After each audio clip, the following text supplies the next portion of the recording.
Welcome to the home of the DIY movement, where we build stuff and paint things. All right, y'all, welcome back. Today is Saturday, September 13, 2025.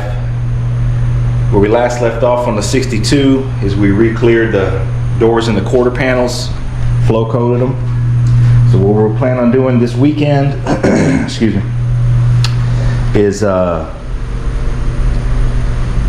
get the deck lid on and get the moonroof cover on. I think I might wet sand and buff the deck lid before we put it on, along with this, just because it's easier to get to, you know, when it's not on the car, the backside. I'm gonna do that, and then also possibly start bending the brake lines for the rolling chassis. All right, y'all. So unfortunately, I lost about 15 minutes worth of footage. I don't know how. Explaining the new wet sanding process that I was going to try out. So you guys gonna have to stay tuned for the next episode on this, where I can go over that again. But basically, I gave the DA wet sanding another shot. Excuse me. I ordered a new DA 3M and some Sunmite finishing discs and some Eagle abrasives finishing discs, and I cut that down, and then I went over it, what you see right now, with the 3D ACA 500 extra cut on a yellow wool pad. I did that, and then I followed up with the same compound on a white foam pad. The reason why I do that is I feel I can get a lot closer to the edge with the foam pad than the wool pad. The wool pad cuts better, in my opinion, but the foam pad, you can really dial in and walk the edge of the panel, so you don't risk burning through or anything like that. I also went over all the edges with the Milwaukee mini polisher and a little miniature wool pad. Same compound. Then I followed up after that with the ACA 520 polishing compound on a black foam pad. Excuse me. And buff this stuff out. So in between the cutting compound and the polishing compound, I like to use solvent-based wax and grease remover to remove any residue, so you can see what you got left on the panel, and also you don't cross-contaminate your buffing pads. So I have plenty of videos explaining my wet sand and buff process that I can link in the description. But really the main difference with this one is I went back to DA sanding, and one thing I did notice on the DA sanding is that I started out with 1000 grit, and 1000 grit on the DA with an interface pad doesn't cut as flat as 1000 grit by hand on a block, which kind of makes sense. But really, honestly, the finish on these panels, hood and moonroof cover, were already really nice. Really, we just kind of needed to denib them, and then live with the texture that was out the gun.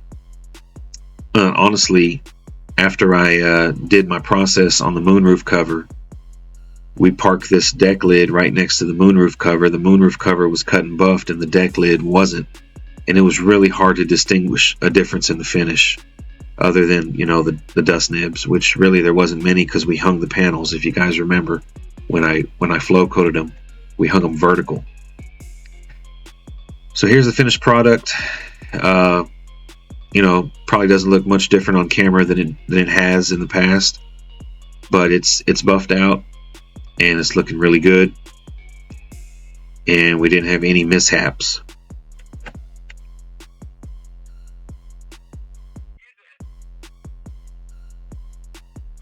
While I was doing that, we had Bobby and Fredo start on the brake lines on the rolling chassis. So we bent these brake lines ourselves.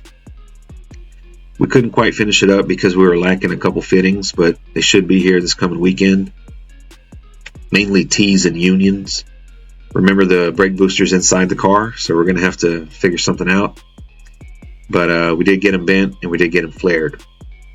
So we're moving right along with that. Hopefully in the next episode here, we're going to be putting the body back on this rolling chassis here, because it's pretty much ready to go. So it's looking real good. We're using 3/16 brake line, just the typical stuff. And he has a Willwood master cylinder that's going to go under the dash on the inside of the car. So really on the firewall, the only thing you're going to see is the steering column, and really that's it. So they ran the brake line from left to right behind the cross member and under the oil pan. So on the front of the cross member, it looks clean. Here's a couple pictures I snapped of the buffed finished product. I'll post these on Instagram. In case you guys aren't on Instagram, you can catch them here.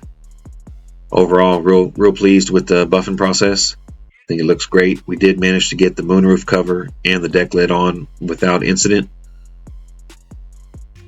Moonroof cover lined up really good. We were able to get it adjusted down. We did have to make a phone call to 1-800-MOONROOFS. Gave us some guidance on how to level it out and adjust it, and it's actually pretty simple once you do it. But it does function, moves in and out, closes up good, doesn't scratch any paint. We just need to figure out some sort of maybe weather strip seal across the front of it. But it's looking good. It's a perfect match since we painted it all together. And the moonroof cover is buffed out. And, you know, judging by the picture here, you really can't tell the difference between that and the moon and the roof itself. So the buffing process is going to go pretty quick here, and there probably won't be a lot of recording on that because it doesn't look any different on camera. Another shot here to show how flush the moonroof cover sits. I think Justin did a hell of a job when he installed this about 3 years ago, flanging it. And man, the thing, you know, fits perfect, fits like a glove. Looks like it came, you know, from the factory on this car. Just another shot here. Like I say, I lost so much footage, man. I had about 30 minutes worth of footage, and I don't know what happened to it.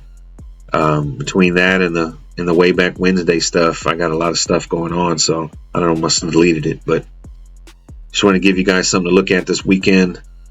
And so we're moving right along here, man. The moonroof cover looks good. We can get on to the deck lid. We got that on too here. 3 people were able to get the deck lid on without incident, so no scratch paint, no nothing like that. We didn't have time to get it quite adjusted, but it's in, and it's on, I should say, and it's not rubbing anywhere.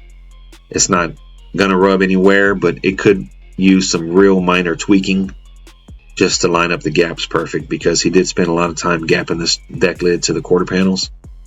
So we want to dial that in and get it the best we can. But it's on, and it's out the way now. That was a big concern, hanging on the racks like that. That's just a hazard waiting to happen. So now it's on, and we got one more shot here. I'll show you. So another shot here of the deck lid. So we also got the trunk weather strip on there, so that's kind of affecting the way it fits. Kind of needs to break in and get settled. We did go ahead and put the first piece of molding on the car, which is the Chevrolet script on the deck lid there. So that's a 62 Bel Air Chevrolet script, and we deleted the 3-piece cove molding, and we opted just to paint the bare trunk and the bare cove. So I'm not going to be running any chromed aluminum or anything like that. So that was a wrap for this weekend. This coming one, we're going to go ahead and finish up the brake lines, and then possibly get this body set on the frame, and then we're going to go full speed on assembly. But before that, I think we're going to go ahead and put some work in a couple weekends on the Cadillac. You guys saw the Black Magic review video, so I'm getting things in order to go ahead and start the install on that, and I'd like to get that going here in the next week or so. So there's going to be some footage of that in combination with the 62, so we're going to be doing 2 things at one time here, trying to get it done and go full speed. Guys, I hope you enjoyed this week's update. Man, I'm sorry, unfortunately I lost a lot of footage, man. Kind of disappointed in that, but we just keep rolling with it. So you guys stay tuned for more work, and thanks for watching.